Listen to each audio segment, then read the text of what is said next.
Cijenjeni džemate, draga braćo i drage sestre, zadovoljstvo mi je da vam se mogu obratiti danas sa ovog časnog mjesta u ovoj Sultan Fatihovoj džami.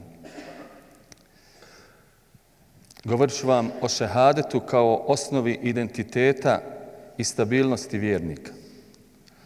Kao što ste mogli čuti u hutbi, proučio sam kuranski ajet iz sure Taha u kojoj se Allah dželešanuhu obraća Musau alejhi selam i kaže mu: "Wa ana khtartuka fastami' lima yuha." Tebe smo odabrali za poslanika i slušaj objavu koja ti se objavljuje. Inni ana Allahu la ilaha illa ana fa'budni wa aqimis salata li zikri. Ja sam Allah, drugog Boga osim mene nema, kaže Allah.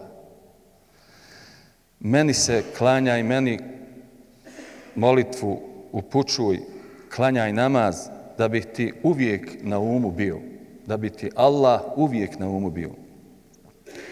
U muslimanskim tradicionalnim porodicama sa šehadetom se rađa, živi i umire.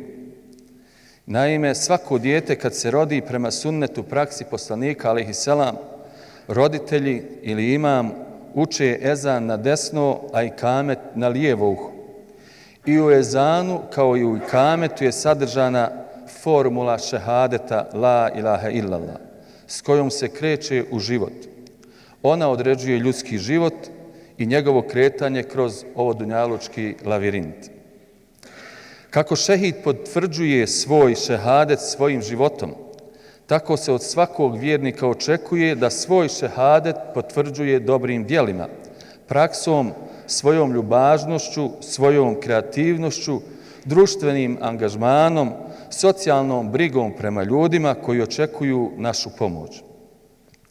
U poznatom ajetu koga znamo kao ajetul kursija, znak Božijeg prijestolja i kog često učimo poslije namaza pred spavanje i na taj način očitujemo šehadet Allahu la ilaha illahu al hayyul qayyum, ima posebnu važnost. Zbog važnosti ovog svjedočenja Muhammed sallallahu alejhi ve sellem je preporučio da ga učimo svaki put pred spavanje, jer na taj način zaslužujemo Allahovu zaštitu preko njegovih meleka. Naime, ko prouči ajetul kursiju pored njegovog kreveta, bdije melek i čuva ga dok se ne probudi. Naše majke su nas učile također da pred spavanje kažemo: ja legoh, ja Allah. Ako ustado, illallah. Ako ustado, elhamdulillah. A ako ne ustado, ešhedu en la ilaha illallah wa ešhedu enne Muhammeden abduhu wa rasuluh. Ovim se pred spavanje, kada ne znamo da li ćemo se probuditi ili ne, odlazi u san, a možda i smrt sa šehadetom, što je važno za svakog vjernika, da na taj način okonča i završi svoj život. Naime, san svakog vjernika je da njegove posljednje riječi budu šehadet, jer je to garant nastavka ahiretskog života s puno zadovoljstva u džennetu. Poslanik alejhi selam kaže: ko izgovori šehadet iskreno, ući će u džennet. Snaga šehadeta. Šehadet je uvijek pokretao ljude da čine dobro, da budu čestiti, odgovorni i pobožni.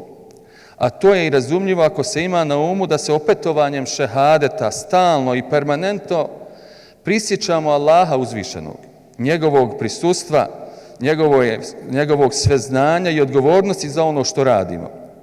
I najobičniji rob Božiji koji predano radi na svojoj zemlji, službenik u nekom uredu, radnik u preduzeću, ali i ljudi sa najvišim funkcijama, predsjednici, premijeri, ministri, svi oni ako izgovaraju šehadet trebaju biti odgovorni i predani svom poslu, svojim obavezama, svojim obećanjima. Sve njih zajedno određuje svijest o Allahu dragom, koji vidi, zna, čuje.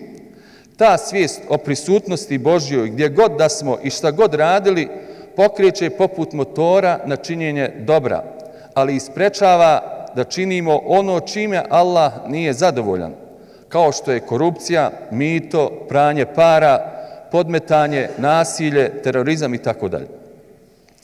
Činjenica je da u posljednje vrijeme vidimo veliki broj ljudi u džamijama, posebno džumom, da se često spominje Allah na ulici, u trgovini, na poslu, ali svjedoci smo da je na ulicama, da je na našim ulicama i više kriminala, nemorala, nasilja, prostitucije.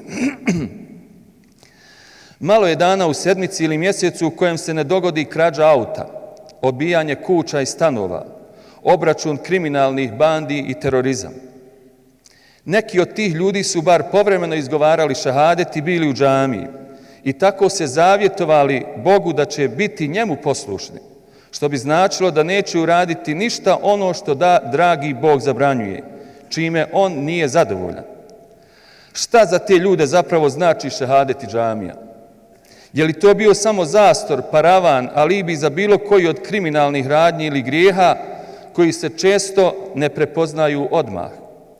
Jesu li to osobe koje su samo formalno, zbog tradicije i komšiluka, društvenog ambijenta došli u džamiju, pritom misleći da mogu raditi ili nastaviti raditi sve ono što se ni na koji način ne može povezati sa vjerom, džamijom, muslimanom?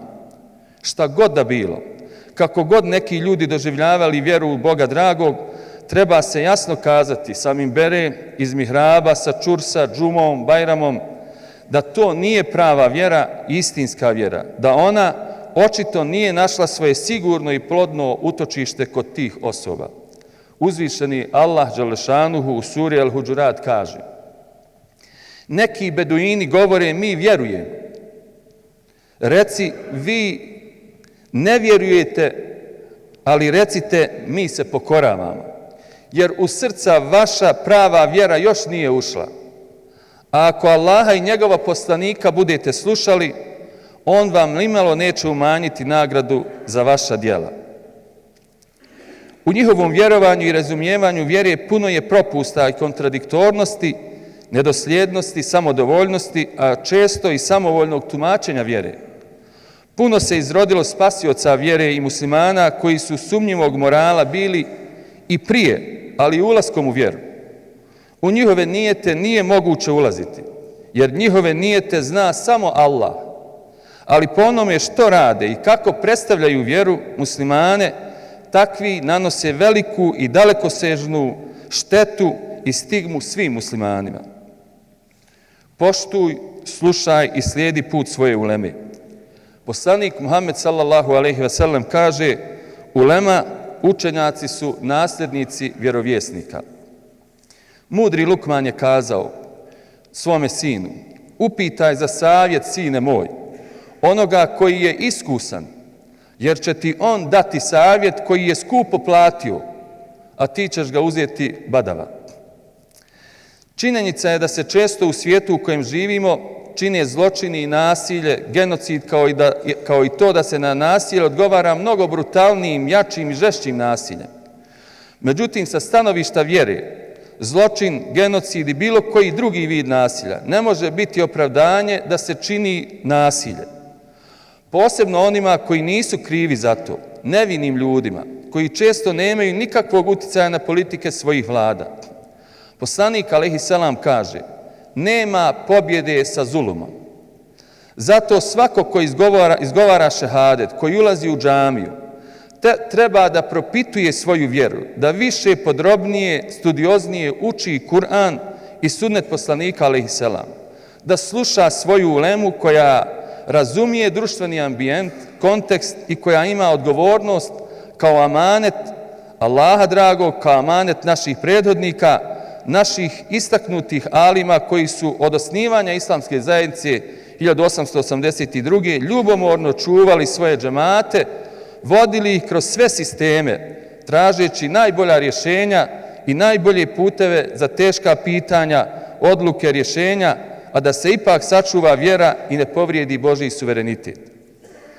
Činjenica da do danas postojimo govori da su rješenja naših alima bosanskih bila izvanredna, da su znali prepoznati važnost prioriteta i da su kontekstualizirali svaku svoju odluku, rješenje i fetve. Otuda muslimani trebaju imati puno povjerenje u svoju današnju ulemu, vjerske autoritete, koji ih sigurno neće dovesti u sukob sa svijetom, neistomišljenicima, drugim i drugačijim, jer mi slijedimo srednji put kao muslimani, ali ovdje u Bosni stoljećima. A ta ulema nas je, draga braćo, prije kao i toku agresije znala povesti u borbu kada su to vrijeme i prilike od nas zahtijevale, kada su bili ugroženi naši životi, biološki opstanak, kao i nacionalni i vjerski identitet.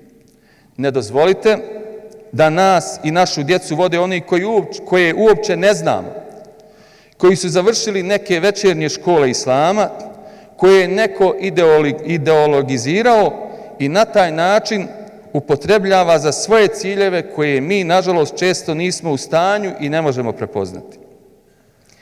Oni koji su stabilni u svom vjerovanju, čije je vjerovanje osnaženo takvalukom šehadeta, Allah će pomoći da prepoznaju ono što je dobro za njih, a i ono što nije, i neće ih dovesti u iskušenje, a da ne znaju šta će izabrati i za kim će krenuti.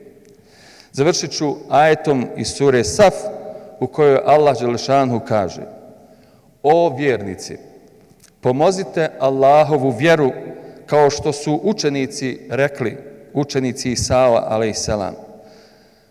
Mi ćemo pomoći Allahovu vjeru kada ih je Isa, sin Merjemin, upitao: hoćete li me pomoći Allaha radi?